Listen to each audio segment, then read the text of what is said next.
वासुदेवा।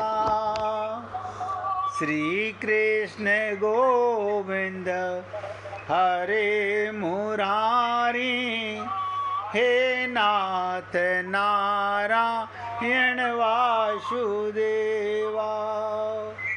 श्री कृष्ण गोविंद हरे मुरारी, हे नाथ नारायण वासुदेवा। श्री कृष्ण गोविंद हरे मुरारी, हे नाथ नारायण वासुदेवा। हे नाथ नारायण वासुदेवा। हे नाथ नारायण वासुदेवा। सभी पुण्यात्मा असली पूजा का फल वो जो नौजवान विवाह के ठीक एक दिन पहले सायंकाल 5 बैलगाड़ियाँ आटा, चावल, दाल, कपड़ा, घी, चीनी, नमक, मसाला सब लेकर के बुढ़िया का घर पूछकर गाड़ी वाले ने उसके घर की चीज़ें रख दी और उसी समय चला गया। किसने भेजा, कहाँ की गाड़ियाँ, उन लोगों ने कुछ नहीं बताया।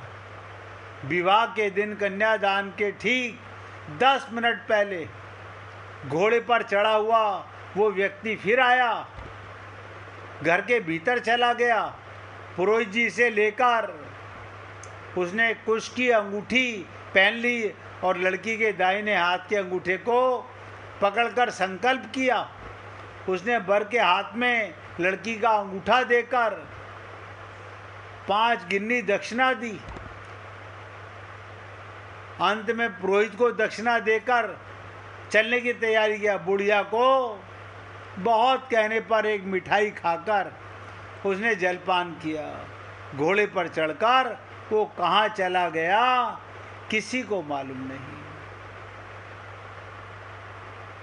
अब आप लोग सोचें कि लीला तो आपने सुना दी, जैसे मैंने आपको अभी एक लीला और सुनाई पहले कि तुलसीदास जी ने क्या कहा, आँख के कान के वैद्य को ले आओगे, शरीर के वैद्य को ले आओगे। मुझे ऐसा वैद्य ढूंढ के लाओ जो मेरे मन की नस को पकड़ सके, मन की नाड़ी को देख सके। आप हम लोगों को तुलसीदास जी से क्या शिक्षा लेनी चाहिए, क्या शिक्षा लेनी चाहिए और इस लीला से क्या शिक्षा लेनी चाहिए। आप और हम लोग शरीर का इलाज करा लेंगे, आँख ठीक करा लेंगे, कान ठीक करा लेंगे, हाँ तो क्या होगा, मन को कौन ठीक करेगा। आप बताओ, मन के दृष्टा कौन हैं? या तो मन के दृष्टा आप बनेंगे या मन का दृष्टा परमात्मा है। ऐसा संसार में कोई वैद्य नहीं पैदा हुआ जो मन को देख सके। तो आप और हम लोगों को तन की इतनी चिंता नहीं करनी चाहिए, मन की चिंता करो। हमारा बिगड़ा हुआ मन है, हमारा मन ही बंधन का कारण बना हुआ है। इसी मन को मोक्ष का कारण बनाना है। तो तुलसीदास जी के इस चीज़ से हमें शिक्षा लेनी चाहिए। शरीर के स्वस्थ होने से कोई काम नहीं बनेगा। आँख, कान, नासिका के, मन के, जब तक मन शुद्ध नहीं होगा भगवत प्राप्ति नहीं होगी। अब ये जो लीला मैंने आपको बुढ़िया की सुनाई कि उसका पति पूजा करता था, इससे हमें क्या शिक्षा लेनी चाहिए। हमें प्राण बचाने वाले के प्रति सदा कृतज्ञ रहना चाहिए और उसकी पूरी भलाई करनी चाहिए। उस नौजवान के प्राण किसने बचाए थे? उस बुढ़िया ने। क्या पिला के? प्यासे को जल और भूखे को भोजन। उपकार करने वाले को अपना नाम गुप्त रखना चाहिए। ये जो दान करने वाले पोस्टर लगवा के दान करते हैं, परिवार के लोगों को इकट्ठा करके दान करते हैं, ये दान नहीं करते, ये दिखावा करते हैं। इसलिए उपकार करने वाले को अपना नाम गुप्त रखना चाहिए, क्योंकि कहने से उसका फल घट जाता है। हे पुण्य आत्माओं, सच्चे मन से की गई पूजा का फल सच्चा ही मिलता है, और खाली शरीर से और इंद्रियों से की गई पूजा का फल आप मुझसे भली प्रकार जानते हैं। उसके लिए मैं ना बोलूं तो ज़्यादा अच्छा है। केवल धोखा है, केवल धोखा। शरीर से, इंद्रियों से लाखों पूजा करते रहो। कहते ना, मुख से बोला मगर मन से बोला नहीं। ऐसे कीर्तन में आने का क्या लाभ?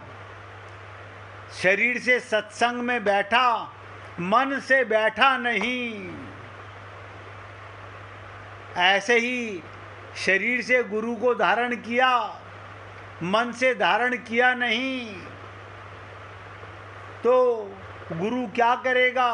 परमात्मा क्या करेगा? तो आप लोग समझ गए होंगे।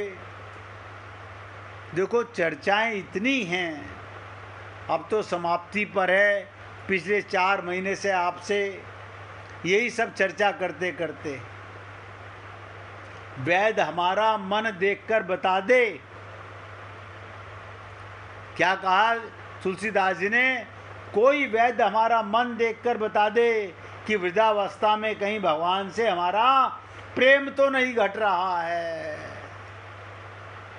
मैं तो देखता हूं बुढ़ापे में उसकी तबीयत कैसी है, उसने क्या खाया, उसने क्या पिया, उसकी शादी कब होगी, उसकी यही संसार की बातें करता रहता है इंसान मरते दम तक। मन इतना बिगड़ा हुआ है, कैसे कल्याण होगा हमारा? वैद्य हमारा मन देखकर बता दे कि वृद्धावस्था में कहीं भगवान से हमारा प्रेम तो नहीं घट गया। तुलसीदास जी अपने शिष्यों से कह रहे हैं, शरीर की क्षीणता के साथ साथ प्रेम तो क्षीण नहीं हो गया, प्रेम तो कम नहीं हो गया। अब ध्यान दीजिएगा, जो प्रेम शरीर के साथ घटने लगे, जो प्रेम शरीर के साथ, इंद्रियों के साथ मिटने लगे, वो प्रेम ही नहीं है, वो तो धोखा है, वो प्रेम नहीं है। प्रेम तो सदा जीवंत रहता है, क्योंकि प्रेम नाम परमात्मा का है। जो प्रेम घटे, जो प्रेम बढ़े, वो प्रेम नहीं होता। प्रेम तो प्रेम होता है, यानी पारस की तरह होता है, उसमें कोई छल कपट नहीं होता। तो तुलसीदास जी ने अपने शिष्यों से कहा, कोई ऐसा वैद्य लाओ जो बुढ़ापे में देख के बताए कहीं मेरी राम से भक्ति तो कम नहीं हो रही है, कहीं मेरा मन बिगड़ तो नहीं रहा है। भरत जी के संदर्भ में तुलसीदास जी कहते हैं, शरीर से तो वो क्षीण हो रहे थे। अब ध्यान दो, 14 वर्ष तक जो व्यक्ति अपने शरीर को तपस्या में, तप में लगाएगा, आप कहेंगे शरीर से तो वो कमजोर हो गई, पर प्रेम की दृष्टि से, देखो अब शब्द आ गया, प्रेम की दृष्टि से बड़े हिष्ट पिष्ट होते जा रहे थे। मन उनका प्रेम में, भगवान के ध्यान में ऐसा परिपक्व हो गया कि उनका प्रेम युवा होता जा रहा था। जो प्रेम बूढ़ा हो जाए वो प्रेम नहीं, वो छलावा है। वो प्रेमी नहीं है। इसीलिए रामचरितमानस में आप लोगों ने चुपाई पढ़ी भी होगी, लेकिन ध्यान नहीं दी होगी। देह दिनों दिन दूवरी होई, भरत जी का शरीर धीरे धीरे पतला हो रहा था। घटई तेजु बलु मुख छवि सोई, क्या मतलब? उनके चेहरे का, शरीर की रंगत तो घटती जा रही थी, बल कम होता जा रहा था, और नित्य नव राम प्रेम पनु पीना, लेकिन मन नित्य नव राम प्रेम पनु पीना, और बढ़त धर्म दलु मनु न मलीना। देह दिन प्रतिदिन दुबला होता गया भरत जी का, पर राम के प्रति प्रेम नित्य बढ़ता जा रहा था। वे राम प्रेम में लीन होते जा रहे थे। इसे बड़ी मीठी बात आती है कि श्री राम जब लंका से लौट कर आए तो भरत जी ने उनके चरणों में प्रणाम किया। कैसे किया? अब आप बताइए। आप सत्संग में आकर आपका मन भगवान के प्रेम में, आत्मा के प्रेम में तल्लीन हो रहा है, मगन हो रहा है, तो आपका कल्याण हो रहा है। आपका कल्याण हो रहा है, आप परमात्मा की तरफ चलते जा रहे हो। अब आप कहोगे आप तो हमें कोई पूजा की बात भी नहीं बताते, कोई मंत्र भी नहीं देते, ये बोलो, कोई जादूगरी नहीं सिखाते, ऐसा करो, पहले चंदन घिसो, पहले ये करो, पहले ना बाबा। मन के दृष्टा बन जाओ, क्योंकि परमात्मा मन को देख रहे हैं। मन से स्वस्थ हो जाओ तो आत्मा में स्थित हो जाओगे, यही साधना है। तो जब आपको, ध्यान दीजिएगा, भगवत प्राप्ति, जब परमात्मा का अनुभव होगा। देखो आज गहरी बात बता रहा हूँ रामायण से ही। रामायण के अंदर जब भगवान राम अयोध्या आए, आए, तो भरत जी ने उनके चरणों में प्रणाम किया। क्या किया? भरत जी ने उनके चरणों में प्रणाम किया। और कैसे किया? गहे भरत पुनि प्रभु पद पंकज, नमत जिनई सुर मुनिस शंकर अज। उसके बाद उन्होंने एक बड़ी मीठी रसभरी बात कही, परे भूमि नहीं उठत उठाए। क्या हो गया? ये बड़ी विचित्र चीज है। अब आप लोगों ने रामचरितमानस तो खूब पढ़ी होगी। परे भूमि नहीं उठत उठाए, कमाल हो, ऐसे कैसे हो सकता है? राम उठा रहे हैं और वो उठ नहीं रहे। राम कह रहे हैं उठो ना भाई, और वो उठ नहीं रहे। आज की आखिरी बात बताने जा रहा हूं, एकाग्रचित्त होकर सुनिएगा, कल इस पर चर्चा करूंगा। बहुत इंपॉर्टेंट चीज है। भगवान श्री राम भरत जी को उठाना चाहते हैं, परंतु उठा नहीं पा रहे। कमाल है, राम उठाना चाह रहे हैं, उठा नहीं पा रहे। बात कुछ उल्टी सी हो गई। चित्रकूट में जब भरत जी आए थे तो वहाँ पर भगवान राम ने भरत जी को उठाया था, वहाँ पर भी चरणों में गिरे थे, और 14 वर्ष बाद फिर उठा रहे हैं। ध्यान दीजिएगा।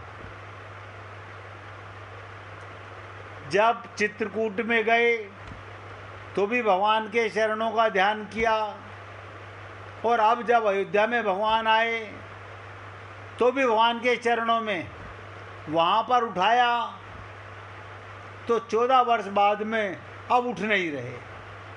राम फिर उठा रहे हैं, परंतु उठा नहीं पाए। नियम तो ये है, अगर किसी को शरीर भारी हो तो उसको उठाने में कठिनाई होगी, परंतु यदि कोई दुबला पतला हो, ध्यान दो, कोई व्यक्ति दुबला पतला हो जाए उसको उठाने में कठिनाई नहीं होगी। यानी भरत जी जब गए थे चित्रकूट तब मोटे ताजे थे, लंबे चौड़े थे। अब 14 वर्ष में शरीर तो उनका पिंजर हो गया, सूख गया। तो राम वहां उठा पा रहे हैं, यहां नहीं उठा पा रहे। क्यों? आप सोचिए, राम यहां क्यों नहीं उठा पा रहे? इस दृष्टि से अगर विचार करके देखा जाए तो भरत जब चित्रकूट गए थे तो उस समय उनका शरीर जितना दुबला था, 14 वर्ष बाद तो वो और भी दुबले हो गए होंगे। परंतु चित्रकूट में भरत जी को उठाने में भगवान राम को कठिनाई नहीं हुई, चित्रकूट में कठिनाई नहीं हुई। अब यहाँ कठिनाई क्यों हो रही है? थोड़ा सोचिएगा, समझिएगा। मैंने आपसे निवेदन किया था इसकी चर्चा कल करूँगा कि क्यों नहीं उठा पा रहे।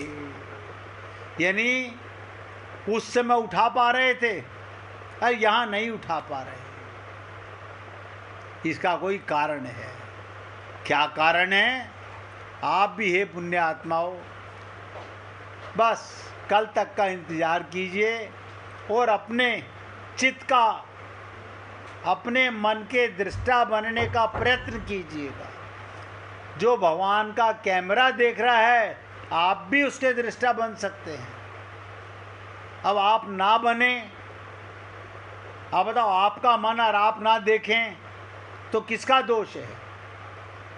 आप ही का दोष है ना। आप मन के दृष्टा ना बने, मन में क्या क्या आ रहा है, और नोट करो, यही भगवान देख रहे हैं। जो आप देख रहे हो भगवान देख रहे हैं।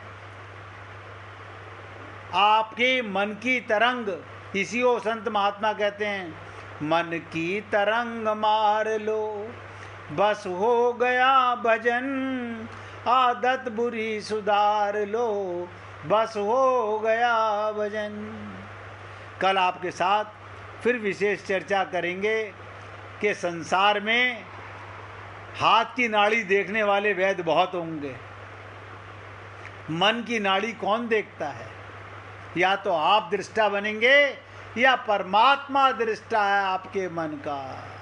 अब आप सोचिएगा, हे पुण्य आत्माओं, रामचरितमानस तो पढ़ दी हमने बहुत बार, पाठ किया, पढ़ी नहीं, समझी नहीं। अब जो मौका मिल रहा है उससे हे सभी पुण्य आत्माओं, आप सब अपने मन के दृष्टा बन जाओ। बस कुछ नहीं करना। जो भगवान देख रहा है वो हम देखें तो हम माला माल हो जाएंगे। यहाँ पर आज मैं अपने शब्दों को विराम दे रहा हूँ। आप कोई भक्त भजन सुनाना चाहे तो सुनाइए, सुनाइए राजकुमार जी। राधे राधे। राधे राधे भैया। आपसे ही कहते हैं असली पूजा क्या होती है, ये किसी कवि ने बताया हमारे को। हाँ। इबादत के लिए काफी नहीं माला घुमा देना, बहुत सुंदर। किसी मंदिर या मस्जिद में कभी सर को झुका देना। इबादत के लिए काफी नहीं माला घुमा देना, किसी मंदिर या मस्जिद में कभी सर को झुका देना। इबादत है किसी बे आसरा को आसरा देना, इबादत है किसी बे आसरा को आसरा देना। इबादत है किसी भूखे को 2 रोटी खिला देना, इबादत है किसी भूखे तो 2 रोटी खिला देना, इबादत है किसी नंगे को 2 कपड़े दिला देना, इबादत है किसी नंगे को 2 कपड़े दिला देना, इबादत है किसी प्यासे को पानी पिला देना, इबादत है किसी प्यासे को पानी पिला देना, इबादत के लिए काफी नहीं माला घुमा देना, किसी मंदिर या मस्जिद में कभी सर को झुका देना। राधे प्रभु। बोलिए वृंदावन बिहारी लाल की जय। जय जय श्री राधे, जय जय श्री राधे। बोलिए लाल जी का मंगल हो, सभी भक्तों का मंगल हो। सबको राधे राधे भैया, सबको राधे राधे भाई, राधे राधे, राधे राधे जी, राधे राधे, सबको राधे राधे, राधे राधे जी, राधे राधे, राधे राधे राधे राधे भगवान।